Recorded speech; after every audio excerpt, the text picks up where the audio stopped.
السلام عليكم ورحمة الله وبركاته. اللهم صل وسلم وبارك على سيدنا محمد وعلى آله وصحبه وسلم. ازيكم يا حبايبي، عاملين ايه؟ يا رب دايما تكونوا بخير. النهاردة انا هوريكم وجبة البيض على البقسماط اللي انا بعملها للعصافير بتاعتي.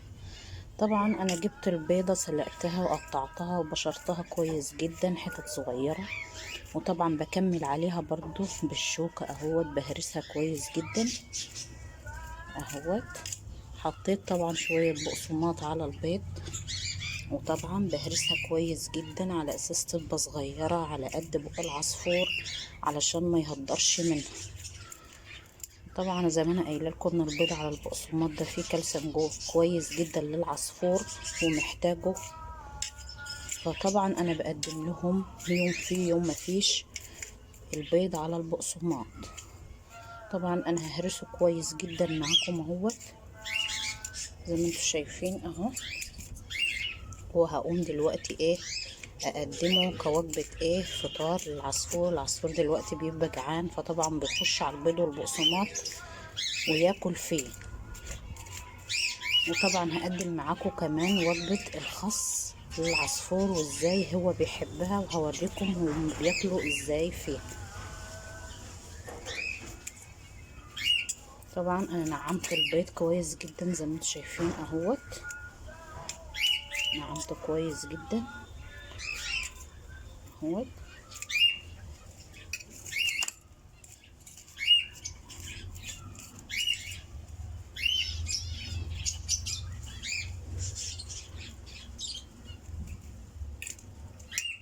وهقوم بقى احطه للعصافير معاكم واقدمه كوجبة فطار الصبح اهوت. انا حطيت طبعا البيض على البقسماط زي ما انتم شايفين اهوت للعصفور اهوت.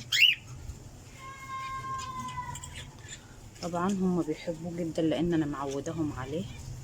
هتشوفوا دلوقتي العصفور جاي عليه عامل الزن اهوت زي ما انتم شايفين اهو.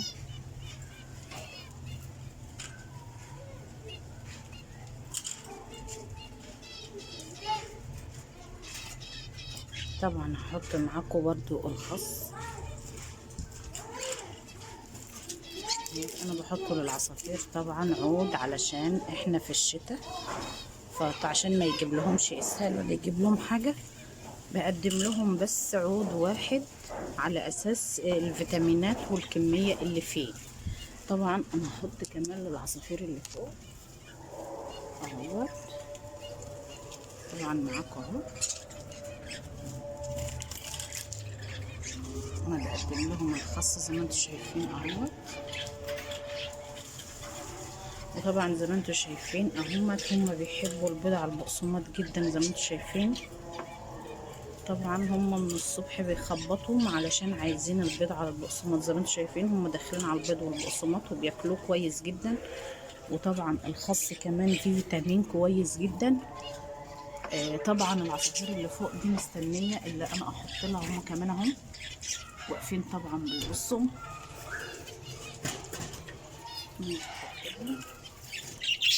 معاكم اهو اهوت. انا بحط لهم البيض اهوت. طبعا انتوا هتشوفوا العصفور دلوقتي وهو نازل على الاكل زي ما انتوا شايفين. هما بيحبوا الوجبه دي جدا زي ما احنا قايلين اللي هي فيها قيمه غذائيه عاليه، فالعصفور بيحبها. وانا مأخدهم عليه من هما لسه صغالين، لان انا كنت بحط للاهالي منه فهم واخدين عليه اهو زي ما انتوا شايفين. بسم الله ما شاء الله العصفور داخل على الاكله دي وحاببها جدا. طبعا وفي اللي بياكل خس زي ما انتوا شايفين.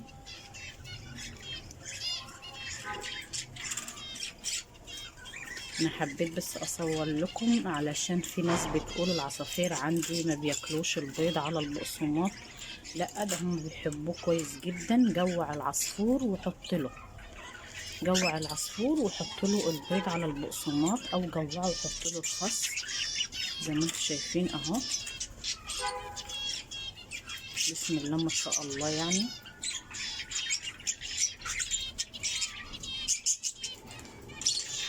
طبعا انا هحط العصافير الباقيه اهو زي ما انتم شايفين، ده كمان داخل على الخس بياكل فيه.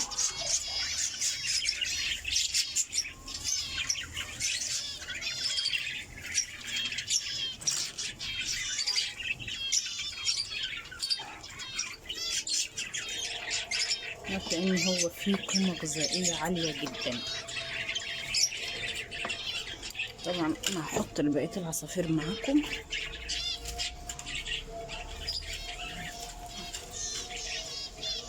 اهو زي ما انتم شايفين كده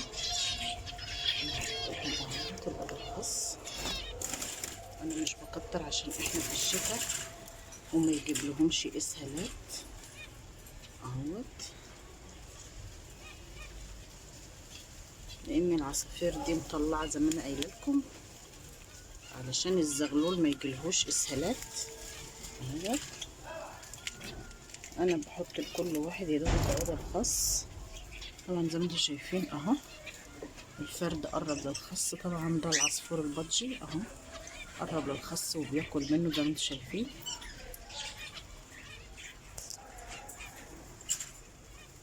لان انا مأخدهم على الحاجه دي فهم واخدين عليها، فطبعا طالما العصفور واخد على الاكل ده بيبقى طبعا الحاجه دي بالنسبه لهم خلاص خدوا عليها، فبياكلوها بكميات كويسه.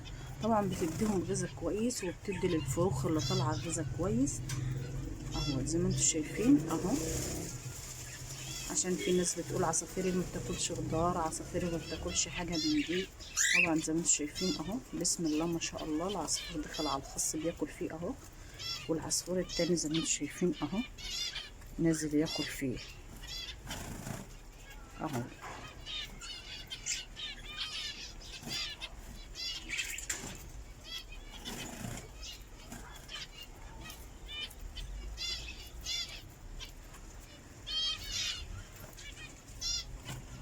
طبعا الكوكتيل اهو ده زي ما انتم شايفين اهو هو بياكل في الخس وفي بياكل في البيض على البقسماط، يعني في ده وفي ده اهو زي ما انتم شايفين العصافير. انا حبيت بس اصور لكم الوجبه الاساسيه. طبعا احنا عاملينها الوجبه الاساسيه اهيت اللي هي البيض اهو. طبعا هو ما فيهوش اي حاجه، انت بتقدمه بتسلق البيضه بتبشرها وتحط عليها شويه البقسماط وتهرسها كويس جدا بالشوكه، وبعد كده بتحطها كوجبه للعصافير. طبعا انا بحطها لهم الصبح بيبقوا لسه ما كلوش طبعا وجعانين، فبحطها لهم الصبح.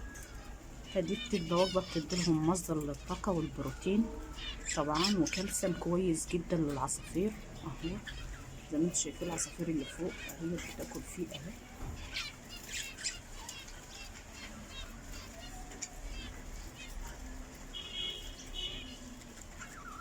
هي وجبة كويسة جدا جدا للعصافير، يا ريت الكل يقدمها.